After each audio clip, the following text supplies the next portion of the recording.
नमस्कार, प्रणाम। मैं कुमकुम भारद्वाज आज पूर्वांचल गौरव के माध्यम से आप लोगों से साझा हो रही हूँ। आज का दिन कुछ खास है और साथ ही आज 2077 विक्रम संवत है और छठ जो हम पूर्वांचलियों का गौरव है, आज उसका पहला दिन नहाय खाए के तौर पे शुरू हो चुका है। बात अगर होगी पूर्वांचलियों की तो सबसे पहले जो छठ व्रत पे अरविंद केजरीवाल की सरकार के द्वारा जो नोटिफिकेशन लाया गया है कि सरकार का कोई भी सहयोग इस छठ व्रत के लिए नहीं होगा, तो मैं उन्हें याद दिलाना चाहती हूँ, कोई भी सरकार हो, मैं देश की सरकार और पूर्वांचलियों की बात हो रही है तो मैं दिल्ली सरकार से भी कहना चाहूँगी कि छठ को के दिन छुट्टी का जो नोटिफिकेशन था वो आपकी सरकार ही लाई, क्योंकि उस समय पे चुनाव का समय था और आपके लिए पूर्वांचलियों का वोट बैंक उस समय ज़रूरत थी आपको उसकी।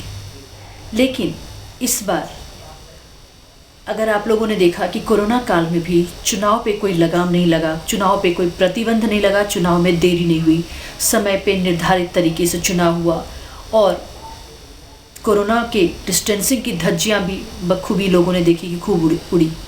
किसी ने भी उस डिस्टेंसिंग को मेंटेन नहीं किया, मंत्री से लेकर संतरी तक।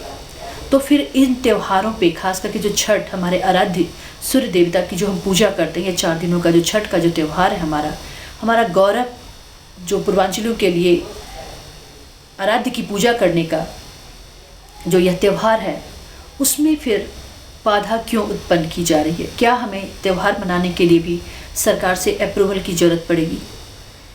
अब सरकार का कोई सहयोग नहीं हो तो यमुना बैंक, जो खास करके पूर्वांचली जो दिल्ली के रहने वाले हैं, यमुना बैंक जो यमुना नदी है वहाँ पे त्यौहार, खास करके बहुत सारे लोग वहाँ पे हम पूर्वांचली जुटते हैं त्यौहार को मनाने के लिए। तो सरकार, दिल्ली सरकार इसमें फिर दिशा विहीन क्यों हो रही है? हम पूर्वांचलियों को भटका क्यों रही है?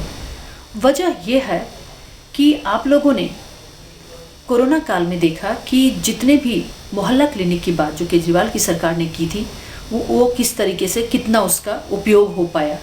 अगर कोरोना फिर तो अगर देखा जाए तो दिल्ली में ही सबसे अच्छे तरीके से कोरोना की देखरेख होनी चाहिए थी, कम से कम लोग इससे पीड़ित होते, और क्योंकि हर शहर, हर जगह पे, हर मोहल्ले में वो क्लिनिक थी जिसका नाम दिया गया था मोहल्ला क्लिनिक। मोहल्ला क्लिनिक कितना सक्सेसफुल रहा। उसी तरह से अगर देखा जाए तो यमुना नदी पे जो हम पूर्वांचली पहुँचते हैं वहाँ पे छठ व्रत करने के लिए, आराध्य की सूर्य देवता को अर्घ देने के लिए, उस यमुना बैंक को अगर देखा जाए तो वहाँ पे अगर आप जाएंगे, कालिंदी कुंज के पास अगर आप जाएं तो आप देख पाएंगे वो ऐसा प्रतीत होता है कि जैसे बर्फ़ के टुकड़े वहाँ पे उड़ रहे हैं।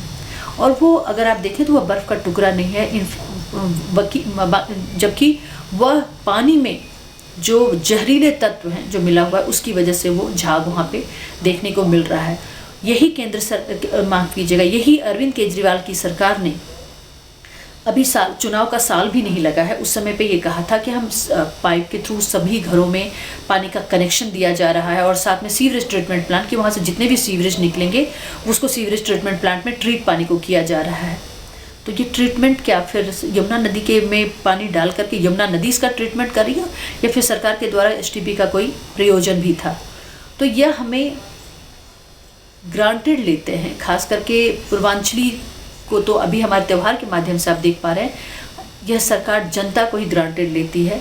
और पूर्वांचलियों को, खास करके जो दिल्ली के हमारे नागरिक है पूर्वांचली, मैं उनसे यह कहना चाहूँगी कि छठ का त्यौहार सभी लोग जिस तरह से मनाते आ रहे हैं मनाएं, और सरकार को झुकाना पड़ता है। सरकार कभी भी अपने तरीके से पेश नहीं करती है जो जनता की ज़रूरत होती है, आपको छीनना होता है। तो हम पूर्वांचलियों को एकजुट होना है, सबों को एक साथ आना है। और आप पूर्वांचल गौरव जो पेज है जो हमारा फेसबुक पेज है, वेबसाइट आप देख सकते हैं, उसके माध्यम से आप हम तक जुड़े और कोई भी इश्यूज़, कोई भी विघटनकारी तत्व जो अगर हमें हमारे कार्यों को अवरोध पैदा करते हैं, हम उनका सामना करेंगे और मिलकर करेंगे। तो मैं आपसे फिर से प्रार्थना करती हूँ कि आप सभी लोग जुड़े एक पूर्वांचल गौरव पेज से और हम एकजुट रहें, तभी हमारी यही ताकत है। धन्यवाद, नमस्कार।